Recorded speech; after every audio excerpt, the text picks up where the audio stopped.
ദൈവതിരുനാമത്തിന് മഹത്വം ഉണ്ടായിരിക്കട്ടെ. മർത്തമറിയം വനിതാ സമാജം കേന്ദ്ര പരീക്ഷ 2025 നമുക്ക് ഒരുക്കി തന്നിരിക്കുന്ന വീണ്ടെടുക്കുന്ന ക്രിസ്തു രൂത്തിൻ്റെയും എസ്തേറിൻ്റെയും പുസ്തകങ്ങളിലൂടെ എന്നുള്ള പുസ്തകത്തിലെ 3ാമത്തെ ചാപ്റ്ററാണ് നമ്മൾ കഴിഞ്ഞ ക്ലാസ്സിൽ പഠിച്ചിട്ടുണ്ടായിരുന്നത്. ഇന്ന് നോക്കാൻ പോകുന്നത് ചാപ്റ്റർ 3 ബോവസ് എന്ന വീണ്ടെടുപ്പുകാരനിലേക്ക്. ഈ ചാപ്റ്ററിലെ ക്വസ്റ്റ്യൻസ് ആൻഡ് ആൻസേഴ്സ് ആണ്. ഒന്നാമത്തെ ചോദ്യം, രൂത്തിൻ്റെ പുസ്തകം 3ാം അധ്യായത്തിൽ വിശദീകരിക്കുന്നത് എന്താണ്?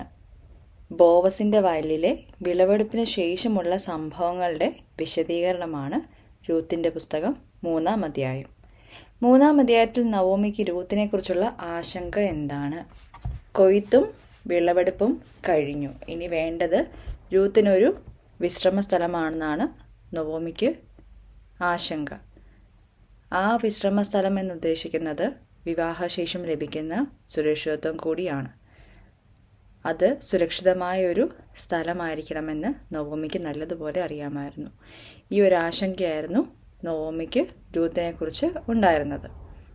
നവോമിയുടെ വീക്ഷണം മുമ്പത്തേതിൽ നിന്ന് എങ്ങനെ വ്യത്യാസപ്പെട്ടിരിക്കുന്നു? നവോമിയിലുണ്ടായ മാറ്റം എന്താണ്?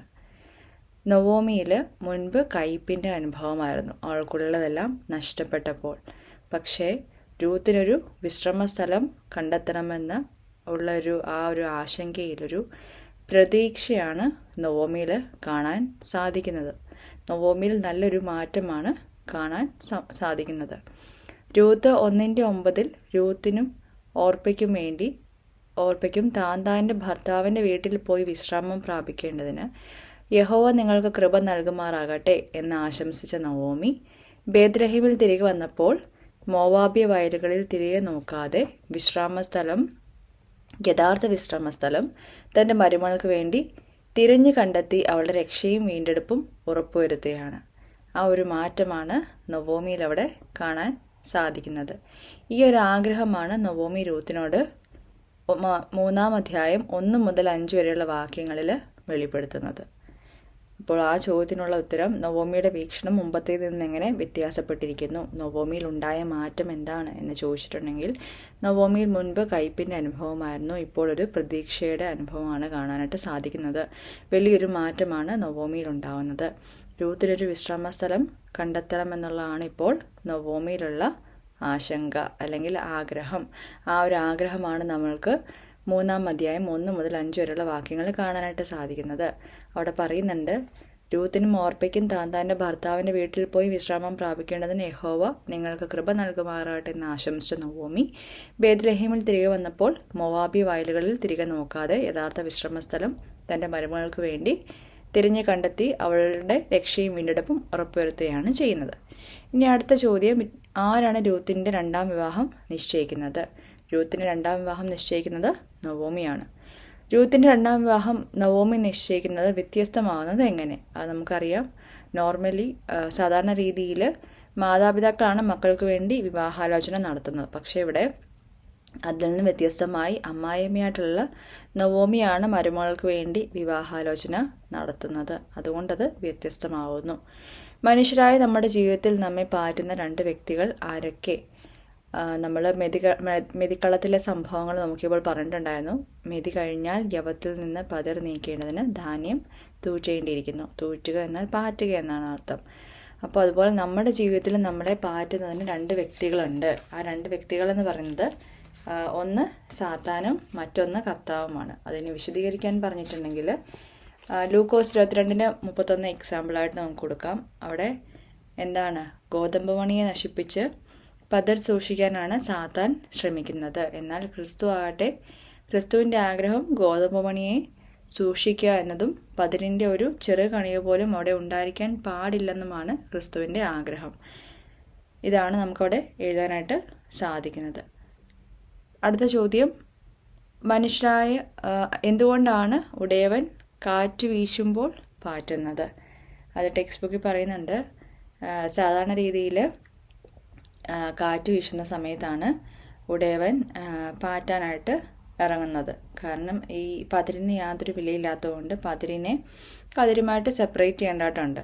വിലയില്ലാത്ത പതിരിനെ മാറ്റാനും കതിരിനെ സംരക്ഷിച്ച് സൂക്ഷിക്കുവാനുമാണ് കാറ്റ് വീശുമ്പോൾ ഉടയവൻ പാറ്റാനിറങ്ങുന്നത്. അടുത്ത ചോദ്യം, കാറ്റ് ഡാഷിൻ്റെ അടയാളം കൂടിയാണ്. കാറ്റ് പരിശുദ്ധാത്മാവിൻ്റെ അടയാളം കൂടിയാണ്.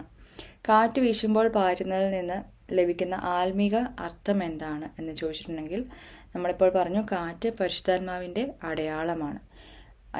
കാറ്റ് വരുന്ന സമയത്ത് പതിരിൽ നിന്ന് കതിരിനെ സെപ്പറേറ്റ് ചെയ്യാനായിട്ട് പാറ്റുന്നതിൻ്റെ അർത്ഥം, അതിൻ്റെ ആത്മീക അർത്ഥം എന്ന് പറയുന്നത് പരിശുദ്ധാത്മാ നിറവിൽ പതിരിനെ മാറ്റി നല്ലതിനെ സംരക്ഷിക്കുവാൻ ഇവിടെ ആഹ്വാനം ചെയ്യുന്നു. പരിശുദ്ധാത്മാവിൻ്റെ നിറവിൽ പതിരിനെ മാറ്റി നല്ലതിനെ സംരക്ഷിക്കാനാണ് ഇവിടെ ആഹ്വാനം ചെയ്യുന്നത്. വിശ്രാമസ്ഥലം എന്നത് എന്തിനെ സൂചിപ്പിക്കുന്നു? നമ്മൾ ഓൾറെഡി പറഞ്ഞു, വിശ്രാമസ്ഥലം എന്നത് വിവാഹം കഴിഞ്ഞ് ലഭിക്കുന്ന സുരക്ഷിതത്വത്തെ കൂടി സൂചിപ്പിക്കുന്നു. അടുത്ത ചോദ്യം, നവോമിയുടെ നിർദ്ദേശപ്രകാരം രൂത്ത് മെതിക്കളത്തിൽ ചെയ്ത പ്രവൃത്തി എന്താണ്? നവോമിയുടെ നിർദ്ദേശപ്രകാരം പതിർമാറ്റിയ യവത്തിന് ബോവസ് ഉൾപ്പെടെയുള്ള ആളുകൾ കാവൽ കിടക്കുമ്പോൾ ബോവസ് കിടക്കുന്ന സ്ഥലത്ത് ചെന്ന് അവൻ്റെ കാലിലുള്ള പുതപ്പ് നീക്കി അവൻ്റെ കാൽക്കൽ രൂത്ത് കിടന്നു. അടുത്ത ചോദ്യം, നവോമിയുടെ നിർദ്ദേശം അനുസരിക്കുന്നതിലൂടെ എന്ത് സൂചനയാണ് രൂത്ത് നൽകുന്നത്? ബോവസിനെ തന്നെ അവൻ്റെ ഭർത്താവായി സ്വീകരിക്കുന്നതിന് തനിക്ക് വിരോധമില്ലെന്ന സൂചനയാണ് രൂത്ത് നവോമിയുടെ നിർദ്ദേശം അനുസരിക്കുന്നതിലൂടെ ഇവിടെ സൂചിപ്പിക്കുന്നത്. ബോവസിനെ ഭർത്താവായി സ്വീകരിക്കുന്നതിന് വിരോധമില്ല, രൂത്തിന് വിരോധമില്ലെന്നുള്ള സൂചനയാണ് ഈ ഒരു പ്രവൃത്തിയിൽ കൂടെ നമുക്ക് ലഭിക്കുന്നത്, അല്ലെങ്കിൽ ബോവസിന് ലഭിച്ചത്. അടുത്ത ചോദ്യം, രൂത്ത് 3:9 വ്യക്തമാക്കുന്നത് എന്താണ്? രൂത്ത് 3:9 ഞാൻ നിന്റെ ദാസിയായ രൂത്ത്, നിന്റെ പുതപ്പ് അടിയൻ്റെ മേൽ ഇടയണമേ, നീ വീണ്ടെടുപ്പുകാരനല്ലോ എന്ന രൂത്തിൻ്റെ അപേക്ഷ വിവാഹത്തിനുള്ള അവളുടെ സമ്മതം കൂടിയാണെന്നാണ് നമുക്ക് മനസ്സിലാക്കാൻ സാധിക്കുന്നത്. നിന്റെ പുതപ്പ് എൻ്റെ മേൽ ഇടയണമേ എന്നുള്ള അപേക്ഷ അവളുടെ വിവാഹത്തിനുള്ള സമ്മതം കൂടിയായിട്ടാണ് നമുക്ക് ഇതിൽ നിന്ന് മനസ്സിലാക്കാനായിട്ട് സാധിക്കുന്നത്. അപ്പം എന്തായിരുന്നു, രൂത്തിൻ്റെ നവോമിയുടെ നിർദ്ദേശപ്രകാരം രൂത്ത് ബോവസ് കിടക്കുന്ന ഇടത്ത് പോയിട്ട്, മെതിക്കളത്തിൽ ബോവസ് കിടക്കുന്ന ഇടത്ത് പോയിട്ട് കാലിലുള്ള പുതപ്പ് നീക്കി അവൻ്റെ കാൽക്കൽ കിടന്നു. ഈ ഒരു പ്രവൃത്തിയിൽ കൂടെ ബോവസിനെ ഭർത്താവായി സ്വീകരിക്കാൻ തനിക്ക് വിരോധമില്ലെന്നുള്ള സൂചനയാണ് രൂത്ത് ഇവിടെ നൽകുന്നത്. അതുപോലെ തന്നെ ഞാൻ നിന്റെ ദാസിയായ രൂത്ത്, നിന്റെ പുതപ്പ് എൻ്റെ മേൽ ഇടണമേ എന്ന് പറയുന്നുള്ള ആ ഒരു സ്റ്റേറ്റ്മെൻറ്റിൽ കൂടെ അവൾക്ക് വിവാഹത്തിനുള്ള സമ്മതം കൂടിയാണ് സൂചിപ്പിക്കുന്നത്. അടുത്ത ചോദ്യം, രൂത്തിൻ്റെ മെതിക്കളത്തിലെ പ്രവൃത്തിയോടുള്ള ബോവസിൻ്റെ പ്രതികരണം എങ്ങനെയായിരുന്നു? ഈ ഒരു പ്രവൃത്തിയോടുള്ള ബോവസിൻ്റെ പ്രതികരണം എന്തായിരുന്നു എന്ന് ചോദിച്ചിട്ടുണ്ടെങ്കിൽ, അവൻ രൂത്തിനെ അനുഗ്രഹിക്കുന്നതിനോടൊപ്പം തന്നിലുള്ള സാൽമാർഗിക ബോധം ഉറപ്പിച്ചുകൊണ്ട് നിയമങ്ങൾ പാലിക്കപ്പെടണമെന്ന ഉദ്ദേശശുദ്ധി പാലിക്കുവാൻ ശ്രദ്ധിച്ചു.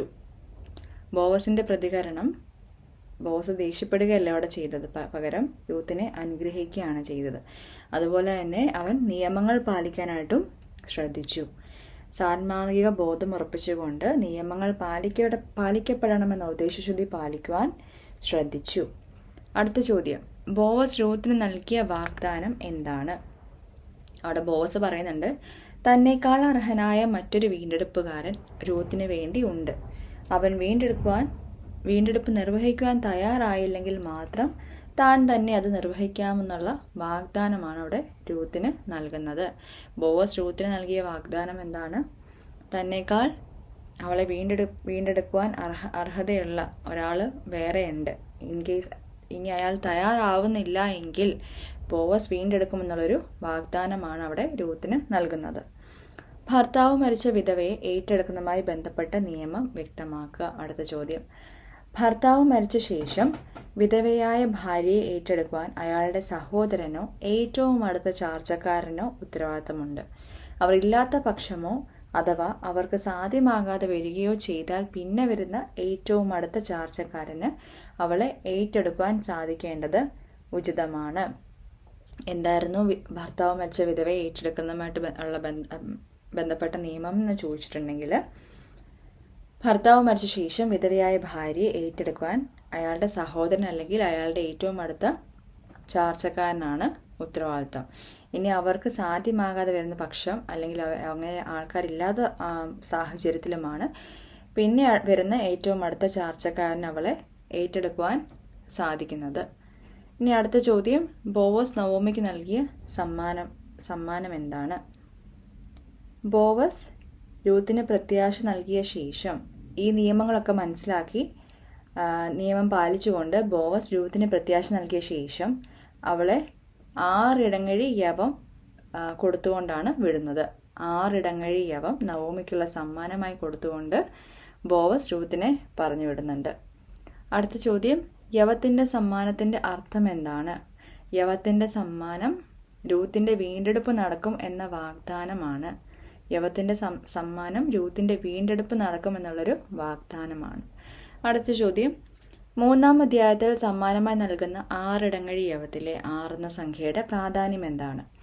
6 എന്ന സംഖ്യ പൂർണ്ണമാകാത്തതും വാഗ്ദാനം പാലിക്കുന്നതോടുകൂടി പൂർണ്ണമാകുമെന്ന ഉറപ്പിൻ്റെ അടയാളമാണ്. 6 എന്ന സംഖ്യ പൂർണ്ണമല്ലാത്തതും പൂർണ്ണമാകാത്തതും വാഗ്ദാനം പാലിക്കുന്നതോടുകൂടി പൂർണ്ണമാകുമെന്ന ഉറപ്പിൻ്റെ അടയാളം കൂടിയാണ്. ഈ ചാപ്റ്റർ ഭയങ്കര സിമ്പിൾ ചാപ്റ്ററാണ്. ടെക്സ്റ്റ് ബുക്കിലെ പോലെ ആൻസർ ചെയ്യാനായിട്ട് ശ്രദ്ധിക്കുക. പിന്നെ പഠിക്കുമ്പോൾ ഒരു കഥ പഠിക്കുന്ന പോലെ തന്നെ വളരെ ഈസി ആയിട്ടുള്ള ഒരു ചാപ്റ്ററാണ്. സോ കഥ വായിക്കുന്ന പോലെ തന്നെ അത് വായിച്ചു പോവുക. ക്വസ്റ്റ്യൻസ് ആൻഡ് ആൻസേഴ്സ് ഒന്ന് റെഫർ ചെയ്യുക. Thank you so much. അടുത്ത ക്ലാസ്സിൽ കാണാം.